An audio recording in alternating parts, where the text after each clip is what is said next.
Sorry for that. Can we have our class? Can we start by defining the term lobbying? Silvanus, you were saying something. Sorry for that. My computer just developed some problem, and it was, I think it was an issue to do with recording, of which I've sorted it out. Because once we record these videos, we usually put them on the YouTube so that you can be able to watch them later. And also they are very good for the people who are not able to join our class because of one reason or the other. So we need to record these videos because also you might want to do some revision. And maybe you can't remember what we said and you'd want to go through the recording. So it is always good to do a recording. Number one, for also for authenticity purposes. Somebody might come claiming that that class was not taught, or I was in that class and there is nothing of the sort that we learned. So for authenticity purposes, we usually record these classes. So that is what I was trying to set. I was trying to set the recordings, but now they are okay. So Silvan, as you are saying, you are defining to us what is lobbying. So what is lobbying? Come again. Yeah, sure. I was just saying that lobbying normally refers to an act of individuals or interest groups to influence the government's decisions and policies. But again, it's really broad. You can break it down to lobby and lobbying, lobbyist and lobbying, the practice of promoting, opposing, or in any manner influencing or attempting to influence the introduction, defeat, or enactment of legislation before a legislative body. It's quite broad. So just to be brief, an overview. Ngode June is saying that it is an act of trying to influence the policies of decisions of the government to what you want or how you want it.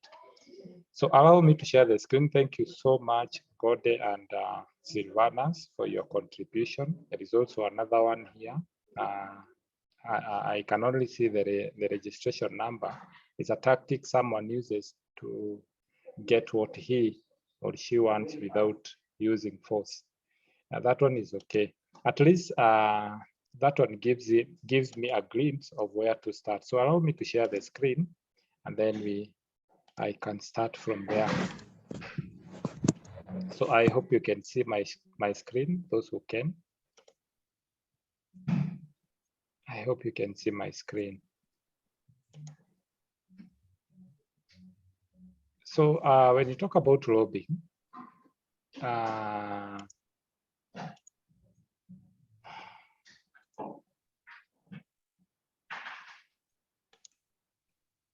when you talk about lobbying is a discipline.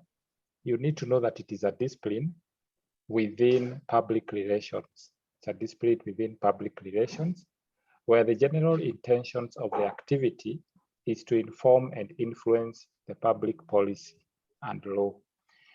So therefore, when you talk about lobbying, we have people known as lobbyists. So lobbyists are the practitioners.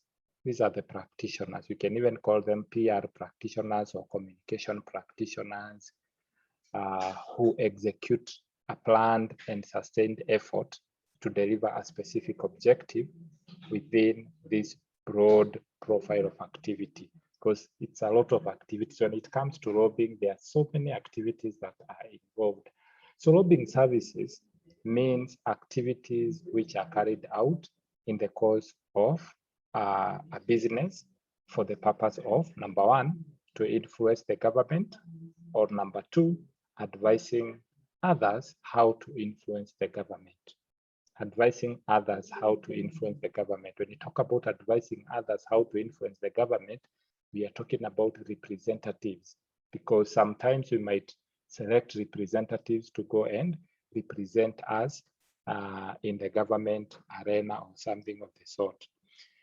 So, so this whole thing called lobbying, it can include consultants, it can include in-house practitioners and agency employees. And so this is across industry practice. It is a cross-industry practice. Therefore, we start looking at the overview of the topic. So we are going to look at the government and lobbying, and there are two terms which are often used together with talk about current affairs. We are going to look at that. And this topic also aims at describing and analyzing relationship between these terms in such a way that they can be understood from the twin perspective of politics and PR. Politics and PR. So this analysis should provide insight into significant segment of PR practice that part which does not deal with directly with the markets, which is usually called by one of the titles and which has lobbying inside it as a component. So in short, when we talk about lobbying, remember there was a time we looked at, what do we call it? The strategic activities of public relations. And we said, in fact, I think last time we talked about financial PR, financial public relations, which is also a strategic activity of public relations. Today, we are looking at government and lobbying activities, or maybe you can say PR and lobbying activities. PR or lobbying, PR and lobbying activity is another strategic activities of public relations. So therefore, number one thing that we are going to look at is government and lobbying activities. There is no way you can talk about lobbying and fail to talk about the government. There is no way you can talk about government and maybe you want to talk about PR. So what comes in is lobbying. And we have said that lobbying is a process of, or it is a way of influencing the government or influencing some bodies of the government, at least to do something. For example, you might come to realize maybe where you live, you have a problem with sanitation, poor sanitation. You have no water. The roads are very poor. Road networks are very poor. Communication networks are very poor. And maybe you want those those particular areas be looked into. You want those particular areas be what we call it, be improved. And therefore, maybe you'd want people, like for example, the activists. You have activists. We have very influential people, those people who know how to talk, those people who can picket, those people who can assemble, those people who can influence. You have them in your community. And these people now, they try to go to the influential opinion leaders. They go to maybe church leaders, they influence the church leaders. And you know, when you influence the church leaders, it will influence the community. When you influence the community, of course, a member of parliament will be able to know that there is a problem somewhere. And this member of parliament will be able to convene a meeting with maybe crucial people in the community. Then once he does that, he may also take that issue, and that issue you'll find that it is being discussed in parliament as one of the agendas. And before you notice, things move smoothly. Before you notice, roads are constructed, there is good sanitation, good toilets, clean water, and so on and so forth. The health facilities are put in place because we involved lobbying. So therefore, the work of a lobbyist, especially when you talk about a PR practitioner is a lobbyist. That's why we say that there is a saying that says, a dog is a dog, no matter what kind of a name you call it. Whether you decide to call it German Shepherd, whether you decide to call that dog a Chihuahua, whether you decide to call it Tommy, whether you decide to call it Black Beauty or whatever name that you wish to call it, a dog is a dog, no matter what kind of a name you call it. And therefore, when you talk about a PR practitioner has got various names. If you go to many organizations, you'll find that it's called a public affairs practitioner, or maybe a public relations officer, or maybe a public relations manager, or maybe a communication manager, or maybe all those names refers to a PR, or maybe an advertising manager, or so there are so many titles a PR practitioner is given, and therefore I don't want to go into that. But one thing that you must know, that we cannot talk about government and still talk about, you cannot talk about lobbying and still not mention the term government. Therefore, when you talk about this, we are looking at government and lobbying activities. So we look at competing political perspectives. We look at competing political perspectives. And here we are saying that lobbying can be defined as persuasive activity to change the public policy in favor of an organization by the groups of people who are not directly involved in the political process. So this group of people who are involved in ensuring that something is pushed to the government and this thing is actually done, they do not need to be political leaders. They do not need to be MPs. They can just be ordinary people. So as defined in the literature and carried out in the practice, it relates to groups which they may want and control the government or direct the government on what they want and how they might persuade the government also to agree with them. Because you can persuade the government to agree with you. Like here in Kenya, there is what we call voter registration is going on. If you have never voted before, then it is going on. And I think it has taken quite some time, almost a month. And you realize that very few people have registered as voters. I believe that the deadline is almost over. I think it was yesterday or something like that. But now there are people who are going to come up, who are going to say, add us more time. We need to register as voters. These are lobbyists. They will push the government to add more time for people to do what? To register as voters. And they're very good in communication, very good. They are articulate. They articulate issues very well. They show you the fact. These are lobbyists. So therefore, lobbying is done by all staff of organized entities, all staff of organized entities in all sectors of public life and by groups of all sizes and reputation. So it doesn't matter whether you are a politician, it doesn't matter whether you are a communication expert, it doesn't matter whether you have done marketing, it doesn't matter whether you have done diploma in hospitality management or maybe diploma in communication and media studies. It doesn't matter. You can still lobby for something to be done. Maybe you work in an organization and you've realized that employees are moving out of the organization just like that. There is high staff turnover. And then you've come to realize that the working environment is not friendly. As the representative of the staff, what are you going to do? You're going to lobby that the organization should make sure that the working environment is friendly, because all of us are motivated differently. We are all motivated differently. There is a person who is motivated to go to work simply because the working environment is friendly. There is somebody who is motivated to go to work simply because of the pay. There is somebody who is motivated to go to work simply because of the people he meets, socialization. And there is somebody who is motivated to go to work simply because he is appreciated.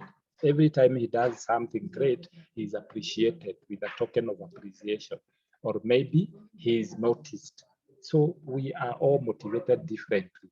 And so you, as a member of staff, or as a person who is representing the staff, you might realize that the staffs are moving out of the company at a very large extent, or something like that. So it is upon you to lobby for the organization to change maybe the working environment. If they are moving out because of the pay, ensure that the organization revises the payment. Maybe they used to pay them very little, add a little thing that can make people, the staff to stay. So the word is also used to include what is known in literature as pressure groups. We have pressure groups and interest groups. We also call them course and sectored groups. That it means that is extended to cover the private companies and publicly funded bodies as schools, as universities, and as hospital trusts. So this group seeks to achieve the purpose for which their members came together. For example, e.g. making profit, following a recreation, etc., etc. So groups lobby to ensure that the government is at least neutral about their purposes and they are supportive. So then we move to something else, unless there is a question. Lobbying, the practice of PR specialism. So lobbying has been defined as a persuasive activity by groups to influence government policy makers. Remember, we have policy makers in the government. These people, they make policy for you. And some of the policies might not be so good. They might not be so good. This reminds me of what? It reminds me of just the other day when the fuel prices were hiked in Kenya. Fuel prices were hiked in a way that it affected the Kenyans so much. And two individuals, I think there are two individuals who moved to court and said, no, the state of living is unbearable. We cannot live like this. The fuel prices are so high. So these two individuals moved to court to actually sue the government for increasing the fuel prices, abnormally. Let me just use that word for lack of a better word. And they won the case, and the government was able even to reduce the price, even though not that much, but the government was able to hear them. These people, we can call them lobbyists because they did that for 48 million Kenyans. So lobbying has been defined as a persuasive activity by groups to influence the government policy making. So it is inside PR practice. So when you talk about lobbying, it is inside PR practice because it's a communication-based activity. You cannot lobby without communicating. You cannot lobby without pushing because it is all about pushing. It's all about exerting pressure to the government, exerting pressure to some of the ministry in the government. It is a communication-based activity centered on a group of organization, a group or organization which seeks to persuade and negotiate with those of its stakeholder in the government on matters of opportunity and threat. Sometimes even in our community, you realize that maybe a certain organization or maybe somebody has bought a very big piece of land and he wants to develop or to come up with an industry. And you know very well this industry is going to cause maybe health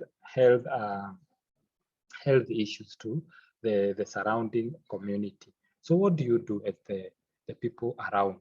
You lobby. You push that to the government that that industry will not be built because some of the industries that surround us, they emit chemicals.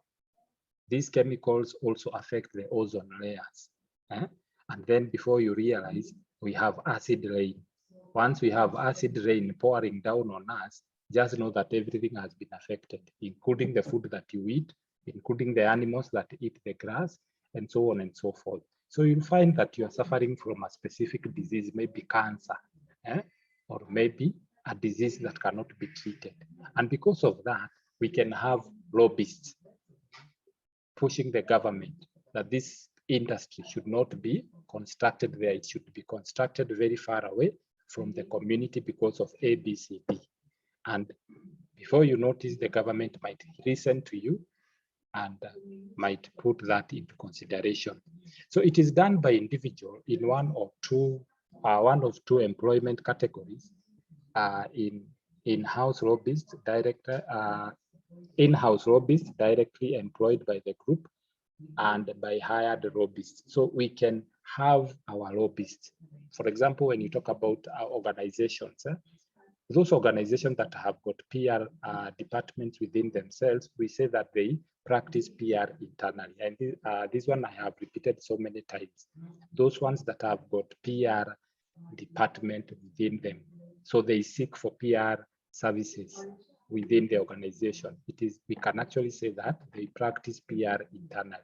But on the same side, we might realize that in our organization, we do not have PR practitioners, or we do not have lobbyists. So we can outsource the lobbyists. You can outsource the lobbyists. So they're employed by the group and hired by lobbyists, or contracted for a certain task over usually short period of time. So in-house lobbyists are often known as public affairs. When you talk about in-house lobbyists, they are known as public affairs or corporate communications managers. They can, we say that a dog is a dog, no matter what kind of a name you call it.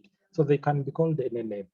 They can even be called PROs, public relations officers. They can also be called PRMs, public relations managers.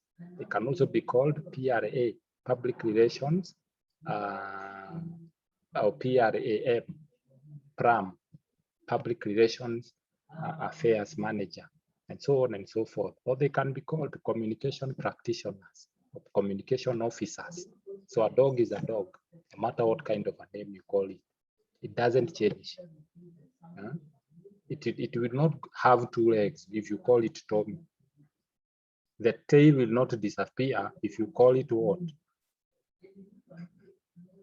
And so on and so forth. So we have said that in-house lobbyists are often known as public affairs or corporate communications managers, and are in a staff or as opposed to lined relationships with their representative boards. Those whom lobbyists, whether in-house or hired, report to a group known as their principals. So we also have principals. So lobbyists, they report to people known as the principals, their principals. For example, if Zetech University hires what we call lobbyists, they will be reporting to the PR department, maybe to a specific person, maybe to a public relations manager of that particular office. So that public relations manager is referred to as the principal. So the lobbyists will be reporting to the principal. So therefore, it is the principal that looks for lobbyists. So it's just like a master and a slave, or an employee and an employer. So what do lobbyists actually do? Let's look at what lobbyists do. Number one, they provide access to public policy makers. Yes, lobbyists, they provide access to public policy makers. Sometimes we are not able to get access to our MPs. We cannot be able to access our ministers. We cannot be able to access our senators. We cannot be able to access our MCAs. We cannot be able to access our governors. So what happens? These lobbyists, they have a very good connection with these people. So whenever you call lobbyists, they tell you, they even give you a contact of people that they communicate with on a daily basis or on a weekly basis. So lobbying can be viewed as a specialist form of networking in the field of public policy making, and access can be characterized as points of linkage between separate groups of actors in the field. Because decisions are not going to be made if at all you're not going to link yourself to the policy makers. I know very well, let me just go back to fuel price increases, or fuel price. When the fuel price increased, many Kenyans were complaining, but they were not complaining through the right channel. Of course, when fuel is increased by 5 shillings or even 10 shillings, you feel the pinch, and you will feel the pinch this way. You go to the supermarket, the flour that you used to buy at maybe 100 shillings, it has been increased by 20 shillings. If maybe, for example, the bar soap that you used to buy at 89 shillings has been increased by maybe 10 shillings. So that's how you do what? you are going to suffer when the fuel prices are increased. And therefore, I know many Kenyans were crying, but now they were not complaining to the right channels. But these two Kenyans decided, no, today is today. We have to sue the government.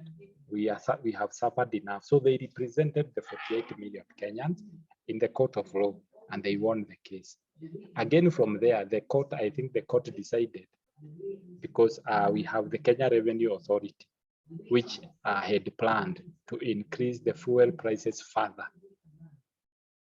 So the government gave an injunction to these guys, the Kenya Revenue Authority, not to increase those prices. So you see, these people did a very good job. And in my own opinion, I'll call them lobbyists. I'll call them lobbyists. I'll not just call them Kenyans, I'll call them lobbyists, because they did a very good job. So the provision of access results in the ability of the group for whom the lobbyist works to make its case to a decision. So access has two forms. When you talk about access, you can access has two forms. Let me just say, it is either personal or individual access. So we said that the principal is who? The principal is where the lobbyists are reporting to. So the principal and her lobbyists meet the decision makers. So you'll find that this is the principal and his lobbyist or her lobbyist, they meet the decision makers. For example, if you work to company XYZ and you are a public relations officer, so you have outsourced lobbyists. Say, for example, in that organization, you don't have lobbyists, so you outsource them. So you can access, you can have a personal or individual access by doing what? By taking your lobbyist and then meeting the decision maker or the policy maker. Or it is personal and electronic. When we talk about it is a personal and electronic, we are talking about it is in the form of telephone call. It is in the form of telephone call, fax, or email. You can call an MP, you can call a senator, you can call a governor, you can call an MCA. So that one is a personal and electronic form. And you can tell them what is happening to you and why you think that these things should be done the way you or it should be done in a different way, depending on what do you call it? Depending on the problem at hand. So we have said that lobbyists do what? They provide access to public policy makers. Number two, they make representation. They make representation. And when you talk about making representation, you can hire lobbyists to go and represent you, as an organization, even as a country, even as a community. You can hire lobbyists to go and represent you, maybe to represent you in parliament, to represent you in a certain meeting, and so on and so forth. So once access has been gained, representation has to be made. So you have to do a representation. And this is in line with the presence of most hard lobbyists. You know, there are people who can if they get to an office, they can be hard. These are pressure groups. These are people like activists.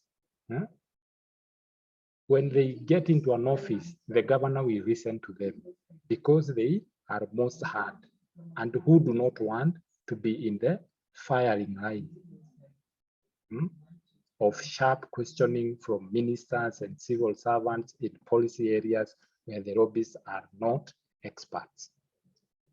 So they are not in the firing line. Firing simply means we are not shooting questions. You're asking me political questions. I'm not good in politics. You're asking me about maybe the constitution. I'm not so good in the constitution, and so forth, and so on and so forth.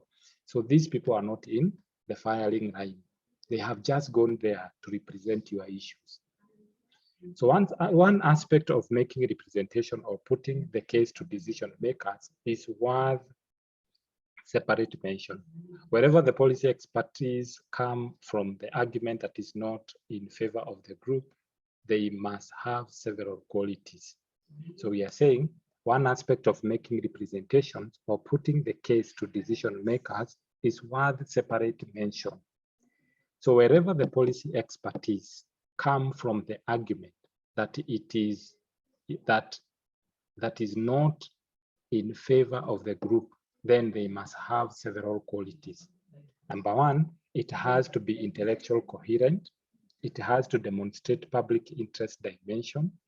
That is maybe there is an issue that you want to present to the lobbyist. Then this issue must be intellectual coherent. This issue has to demonstrate a public interest dimension. Because if you want something to be done and very fast, just involve the community. Say that if you bring this, the community will face this. It has to go with the prevailing drift of government policy. You have to look at the government policy and maybe the issue at hand. Maybe it goes against the government policy. Then just know that if it goes against the government policy, just know that the government must intervene. So lobbyists have to show that there is an added value of strengthening public interest in any argument by a minister or a civil servant which favors their respective group rather than others. Number three, lobbyists, they are also what we call policy advisors. Lobbyists are policy advisors. They can advise you. This is what the government policy says about starting a business without maybe a license. This is what the government policy says. If an institution has been there and the services have not been provided, they can give you advice.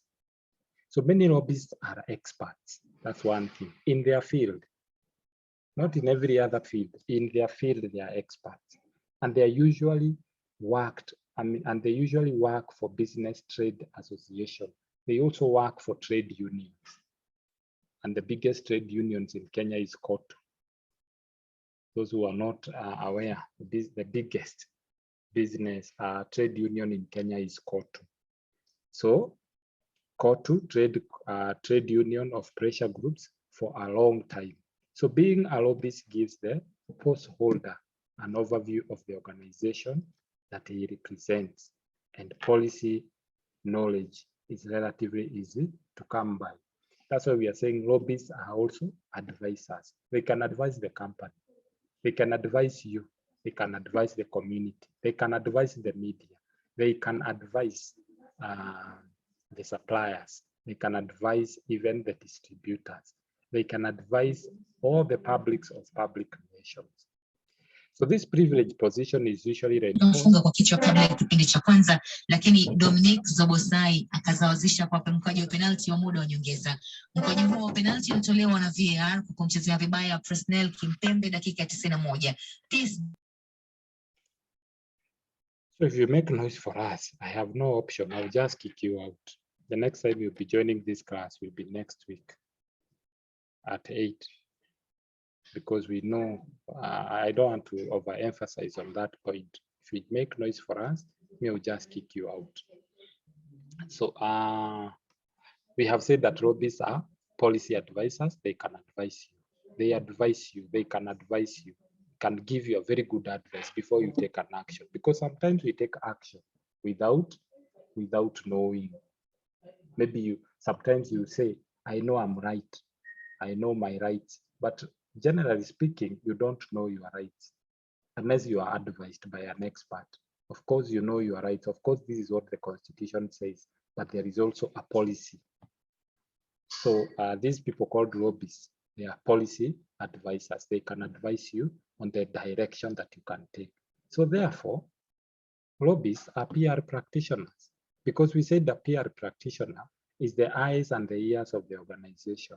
He sees on behalf of the organization, hears on behalf of the organization, and advises the organization on the best way to take to preempt any possible pitfall. So in other words, we are saying that lobbyists are also what? Are also advisors. They are also PR practitioners. So this privilege, I don't want to talk about that. We can say that lobbyists are attached to chairmen. That's number one. They are attached to chairmen. They are attached to MDs in an organization, or they report directly to the executive committee. They report directly to the executive committee just below the board. So generally, policy expertise is more likely to be found with in-house lobbyists than hired ones. We are saying that policy expertise is more likely to be found with in-house lobbyists than hired ones, because when you hire lobbyists, number one, they will need to learn so much. You need to sit them down as a PR practitioner of that particular organization. Take them through the organization. Sometimes you will have to reveal some of the documentation of the organization, some of the secrets of the organization, so that these lobbyists can understand where is the problem coming from. So in other words, we are saying that when you talk about lobbyists, it is better to have in-house lobbyists than hired ones. Because if you hire them, then that means that you have to start explaining everything, showing showing these lobbyists some of the documentation, giving them, exposing your secrets, exposing your weaknesses, exposing your strengths to them. So I think from the notes, we can actually say that it's better to have an in-house lobbyist than a hired one. So their expertise usually lies with the knowledge about the processes and personnel of policy making, because those ones that are in-house, they understand the organization inside out. Those ones that you are hiring, it's like you are hiring them, you come train them, or you do an induction for them, try to show how the organization operates, try to tell them this is the problems that we are facing. Can you advise us? So the best lobbyists are the in-house lobbyists. So the next thing we are saying that lobbyists, they also act as an administrative support group leaders, administrative support group leaders. So lobbying is popularly perceived as an activity which involves mixing with high status individuals. Yeah, it is very true. Just like we started, you have to mix yourself with MDs of an organization, the PR practitioners, PR managers, the MPs, the governors, even what we call the judicial leaders, the CJ, Chief Justice, even the president. So these are people who mix with high status individuals. So the great majority of lobbying work is mundane and does little to quicken the pulse. So it's akin to background research in the sense that developing somebody else's case is certainly, anyway, in other words, we are saying that lobbyists is an administrative support. They can be there to support the administration, to give you details, to even help you understand some of the policies, so that when you're making a decision as an organization, you know whether you're going against the government policy or you are within the government policy. Even when you're starting, or maybe it's a time that now you need to develop the organization. Sometimes, for example, let me put it like this. You may be having an organization, maybe it's a service delivering organization, and maybe you want to introduce another product, or you want to do what, to focus on another level, or to focus on another direction. Maybe you're a service providing institution. Now you want to focus on providing another service. So these lobbyists can advise you. If you do this, then the government policy says that this. If you do this, the government policy says this. Let's say, for example, an education sector. Say, for example, a university. Maybe it wants to introduce new degree curriculums and so on. I mean, new degree programs. If we have lobbyists, they can advise us that if you want to introduce new degree curriculums, These are the processes, and this is what the Commission of University Education says about when you're introducing a new degree, and this is what the government policy says about that. So they can advise the government. So these people, they are administrative support. They support the administration of an organization. Then we go to lobbying styles, and we are saying that lobbying relies on personal contact. Of course, you cannot lobby without having a contact. You need to have contacts, Bana. As a PR practitioner, you need to create a lot of contact. You don't just say, you've met a PR practitioner from maybe the Ministry of Health. You've met a PR practitioner maybe from the Ministry of Labor or the Ministry of maybe Ministry of Lands, and you don't take contact. Because you are a PRO, you now feel that I don't need their contact. No, as a PR practitioner, especially lobbyists, you need personal contacts with other PR practitioners, with the senior public post holders. You need contact. Even at private meetings, you need contact, because these people will help you in a way. They will advise you when you need an advice. You need contact, and because you need contact, this will help to explain why there is tension between some lobbyists and other PR practitioners. So these lobbyists point to the word public in PR, its reliance on media relations and use of mass demonstration outside parliament, public relations, etc. So I think we have talked about so much about lobbying. So what I can say is this: ensure that we read about the background titles and reputation of lobbyists, because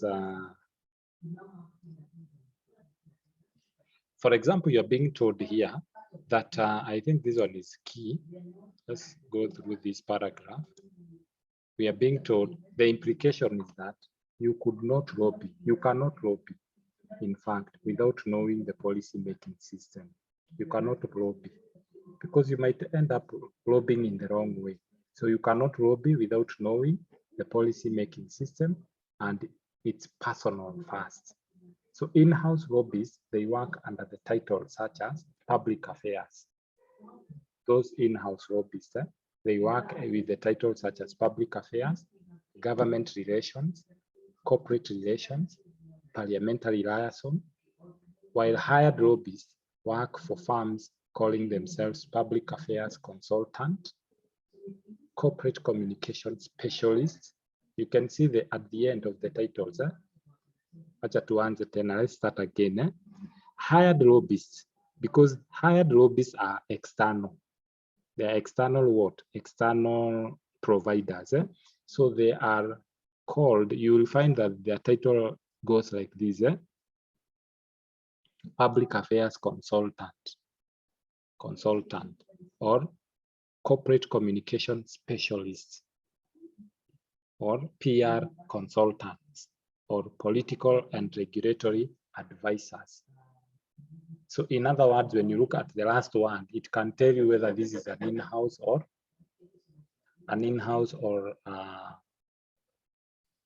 what we call a consultancy. Look at what they call themselves in-house. They call themselves public affairs. There is nothing like consultant or advisor. Government relations. There is nothing like advisor. There is nothing like specialist. There is nothing like consultant. Corporate relations, parliamentary liaison. Nothing like advisor at the end. Nothing like political. No, nothing like advisors, nothing like specialists, nothing like consultant. So it is very easy to know that this one is a consultant by looking at the last word of the title. So lobbying can be viewed as a highline road. Actually, it is a highline road. Why? Because you are dealing with high-profile people, including even the president. It can be viewed as a highline road, which attracts to itself fear about a powerful particular interest being privileged over public interest. Let me repeat again. Lobbying can be viewed as a highline road which attracts to itself fears. So it attracts to itself fear about a powerful particular interest being privileged over public interest. You might find a political leader is interested with maybe an industry being made in a particular area within a particular community. And also we have public interests. So as a lobbyist, you have to show the government that, of course, bearing in mind there is a conflict of interest between the public and the politician. So the resolution of this tension lies, among other things, in openness about government dealings with groups and these lobbyists and their accountability to the electorate of elected pituitary and appointed public servants for their dealings and agreements with groups. So that when we go to the last thing, just allow me to just do the finishing. Does lobbying achieve its goals? That is a question that I'm posing to you. Does lobbying achieve its goals?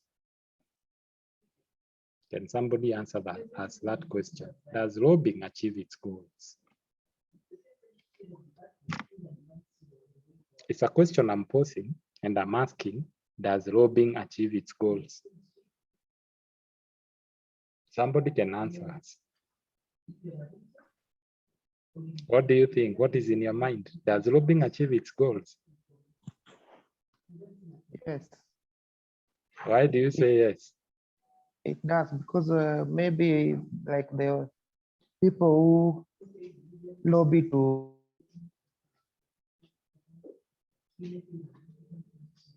Lobby for what?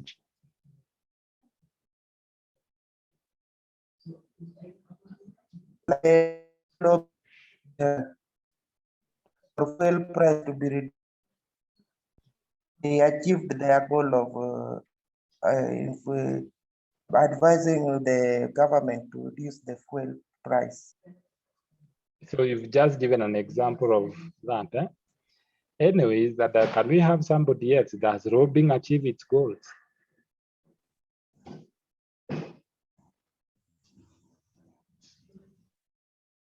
Can we have an individual, another person telling us whether lobbying achieves its goals or not?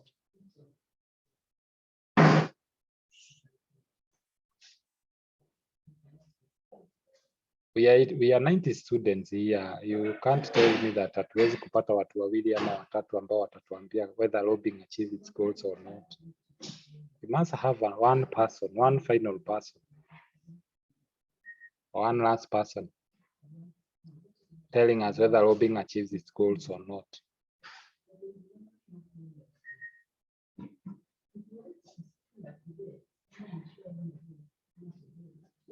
Or we fear talking. Anne Zilani, yes. Thank you, Anne.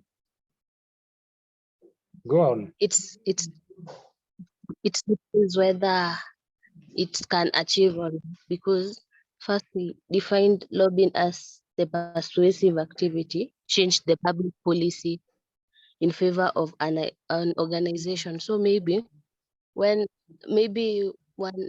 a lobbyist talks to maybe the government can agree to, let's say for instance, that example you've given about they want to construct something, a factory in somewhere where people are living.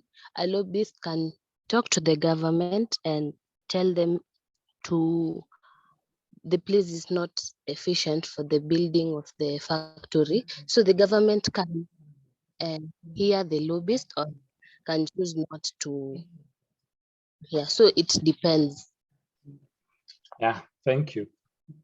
Now, when you talk about whether a lobbyist achieve it or lobbying achieve its goals, me, I would say yes and no. My answer is yes or no, because we said for a lobbyist to achieve his goal, then number one, he must look at the government policies What does the government policy say about something of the sort? Is it in line with the government policy, or there is somebody who is going against it? If it's going against the government policy, then just note that that lobbyist will be able to achieve his goals. If it is in line with the government policy, then it's just, you are just fighting a losing battle. You just lose, because this person is very much in line with the government policy. And that is it. So me, I will end that particular question by saying yes and no. So my answer is yes and no. So unless there is a question, me, I will stop at that point. Yeah, Silvanas, you want to say something? Go on. Okay, Mwalimu, this is rather a hypothetical question in real corporate world with respect to some of the unethical practices whereby you find lobbyists exchanging money with politicians or any other legislative member to sway, the policies to their way. Now, if this kind of malpractice happens, how does the PR department of that organization comes back to defend the same organization which is engaging in corruption, sort of, to find its way through? So how does this happen? I'll give an example. Let's say a pharmaceutical company wants to roll out new medicine, and then it approaches a lobbyist company to represent it to to the legislative house, and then they pay a lot of money to the politicians. The politician receives money, and then it is discovered. How then the PR department of this company A comes back to tell the public, oh, it's on the right? Is there a conflict of interest here?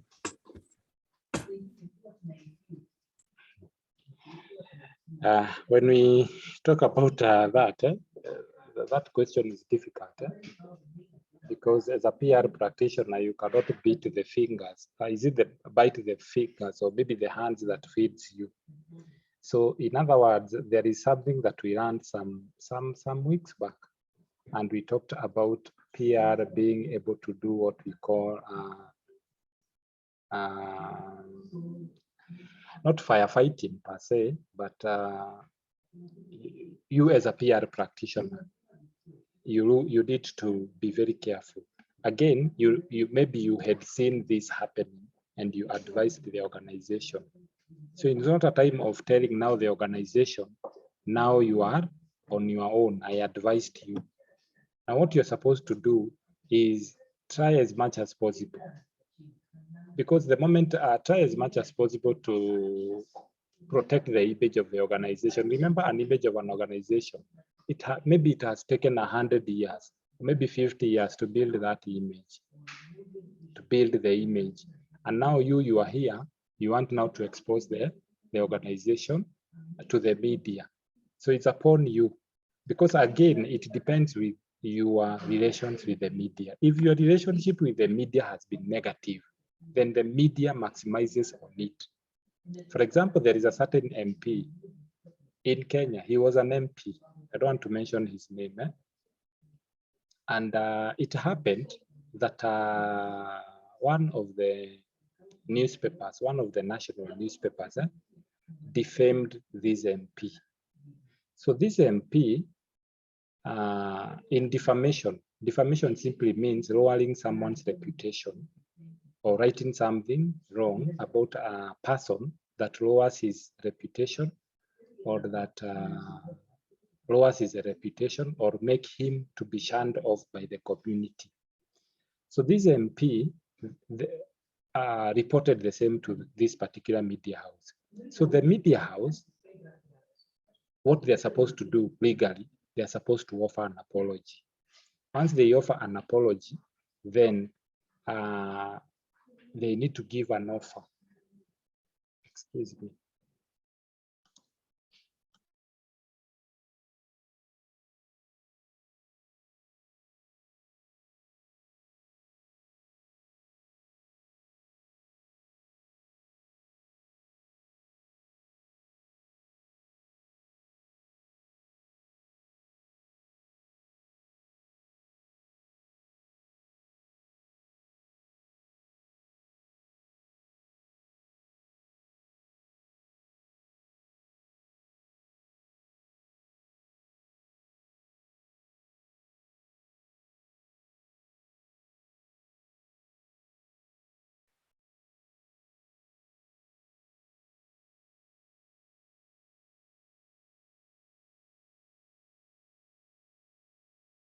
So this is what we are saying, yeah? That this MP, he was given an offer. Once the media house realized that, once the media house realized that it has made a mistake, legally it's supposed to do, to make an, not to make an amend, but to give an offer, to apologize and give an offer. If an offer is accepted by the claimant, then it is settled outside the court. But now this MP was given an offer by this media house and he declined the offer. So what it means, he said, let's meet in court. So they went in court, to court, and the MP won the case and he was paid 20 million shillings for defamation. Of course, the media house paid that amount. Now, something happens in his constituency. This MP is found in some problems. And you know, the first people to leave, to get to that particular area were the media. And they tarnished, they wrote everything about this particular MP. So in other words, we are saying this, as a media, as an organization, make sure that you establish a good relationship with your publics, including the community, the media, the suppliers. There is no inferior public, even the government, because sometimes the government might realize, or it might come to a realization that there are some corrupt deals that happened. So the government will not expose you, if at all you have been so good to the government, by making sure you are paying your taxes, by maybe making sure that you, as far as legal requirements are concerned, you are up to date. So therefore, if an organization is found to have involved itself in a wrong deal, it depends again with the relationship with you and your community, with you and the public. If it has been negative, my friend, then they will maximize on that opportunity to shut you down or to bring you down. So that's how I can answer your question, Masiro. I hope I've answered you that particular question. So it all begins at home. Charity begins at home.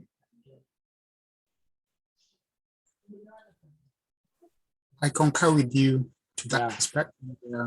Yeah, that's a fair way of responding to the question. I know it's pretty difficult and it would be responded to differently by different people, but at the bottom line is what you've said. You cannot, bite the finger that fits you. Yeah. Indeed, you have to protect the image of the company and not to go down the drain after 100 years or so. So that's fair enough. I agree with you, Molini. Thank you for trying so hard. I've understood. Okay, thank you. So I think I will stop there unless there is a question. If there is an Yes, I input. have. Yes, yes. I have a question. Go on. Well, my question is, can this lobbyist be bribed? How do you bribe a lobbyist? You know, a lobbyist goes there to represent you, or he goes there to present your issues. So how And do if you? he goes there, if he goes there to present my issue, maybe in, for example, in Nairobi County, Yes. and maybe that thing the government is not willing to control what these lobbyists are saying.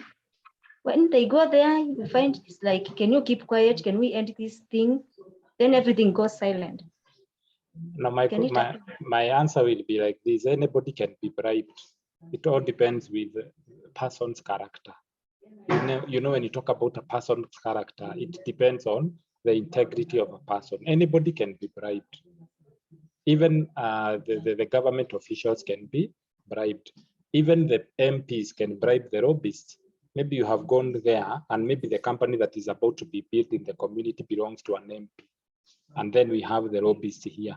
The MP can bribe the lobbyist to keep the matter maybe under the carpet. Now that's what I wanted to know. So anybody can be bribed. It all depends with someone's integrity. And the best thing about PR practitioners, let me talk about Kenya. We have what we call the Public Relations Society of Kenya. The Public Relations Society of Kenya has got what we call codes of conduct. codes of conduct. And these codes of conduct, there are approximately 23 codes of conduct, or if not 23, 27. This code of conduct must be adhered by all the public relations practitioners. If you go against those codes of conduct, then you are removed. You are removed, or maybe they reject you. They do away with you. You no longer become the member of PRSK. It's a professional group. And maybe some organization will also reject you. So that is it. So it's all about a person's character, person's integrity. Anybody can be bribed, including myself, but it all depends with person's character. You know, people, money is good. Let me just say, like there was a pope who came to Kenya, I can't remember his name, and he said this, that money is sweet, it's good, but if corruption continues like this, it is just like sugar, it is very sweet, then we are going to suffer so much, because something that is so sweet also brings about what we call health issues. So any other question? So it all depends with person's integrity and person's character. Okay, excuse me, sir. Yes, Frederick. Okay, it seems somehow in a crossroad between PR and the in-house lobbies. Because from the note, it's saying that it's somehow a group of people, or 2, 3, 4 people, not one person. So when you say that institution need to have an in-house lobby, does it mean that there's another office or extension office from the PR office for these people in-house lobby, for them to represent the institution? Thank you. Now, when you talk about lobbies, me, I'll put it this way. As a public relations practitioner, you must be very good in articulating issues. You must be a very good communicator, and you must be you must be good in everything. So in other words, and good command of English, and also be a person who can also do what? Push things and they happen. So in other words, we are saying we can have a PR office, but when you look at the people working in the office, nobody can do that. Maybe because you fear maybe facing very prominent people in the government, or maybe something of the sort. So in this circumstance, we can outsource the lobbyists. We can outsource lobbyists. But if we have 5 people or 6 people who can be our lobbyists, the better. I'm not saying outsourcing is bad, but everything has got disadvantages and advantages, because you're going to realize those lobbyists outside, the one that you're going to outsource, they are so much connected with the policymakers. The one inside the organization might not be so well connected. They might not be so well connected. So everything, even the in-house lobbyists and the external lobbyists, they have got their own advantages and disadvantages. Another thing, we do not have another office for lobbyists. We cannot have another office for lobbyists. Lobbyists, PR, you can even look at these. We said that they have their titles. And when you look at these titles, they tell you in which office they are. For example, public affairs. Public affairs is PR. Government relations, this is PR. Corporate relations, this is PR. Parliamentary liaison, the same case.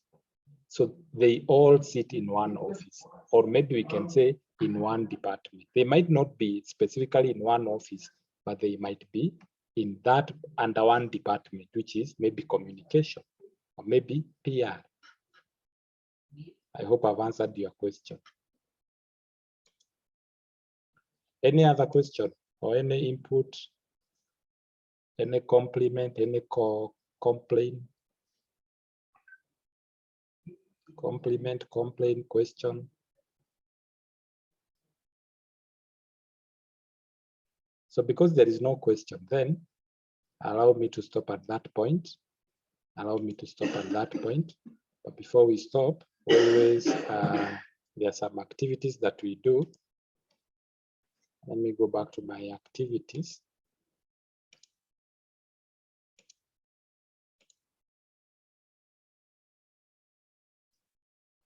So we start by giving the password for the register.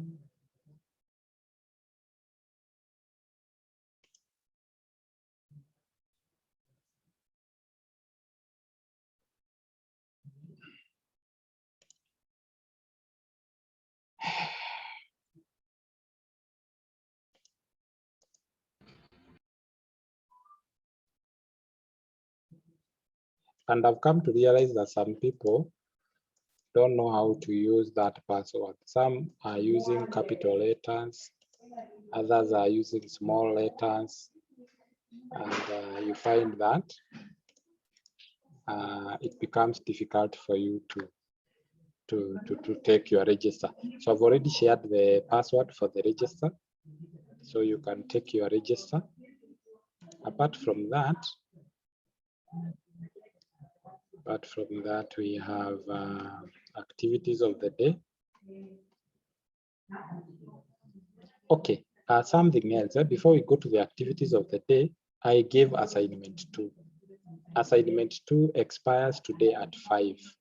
It expires today at 5. I can only see that 83 people have submitted that assignment out of 146. 83 out of 146 have submitted that assignment. You have 7 hours, 19 minutes to do that assignment. Kindly take your time, do that assignment before the time expires. Don't call me telling me that it happened that our transformer misbehaved. That's why I was not able to do the assignment. And you had 7 days to do the assignment. So you have the whole of today until 5 to have done that particular assignment, and also make sure that you submit it on time. Apart from that, next week part 1, I'm announcing next week part 1, we have CAT 2. Remember, CAT 2 is our final assessment test, is our final coursework.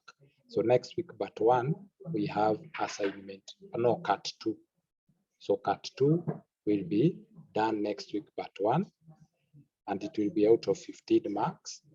And apart from that, today's notes have already been unleashed. So topic 7 notes are there, and the discussion forum is also open. Discuss for or against, does lobbyist achieve its goals? That is the discussion. You discuss for or against, does lobbying achieve its goals? So that is the question of today. Then post that on the discussion forum. And then we also have quiz 7. What does quiz 7 read? Today, let me read what quiz 7 says. So quiz 7 says, discuss some of the factors that may interfere with a lobbying activity and make it not to succeed.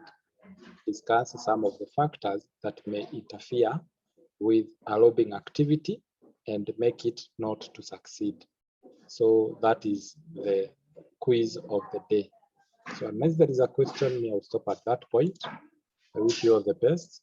Have a nice weekend till we meet again. So kama hakuna swali, mimi nitaachia hapo. So we meet next week, a day like today, and let's be keeping time. Let's be keeping time so that at least I give you enough time to do the activities. So let's meet next week. Enjoy your day.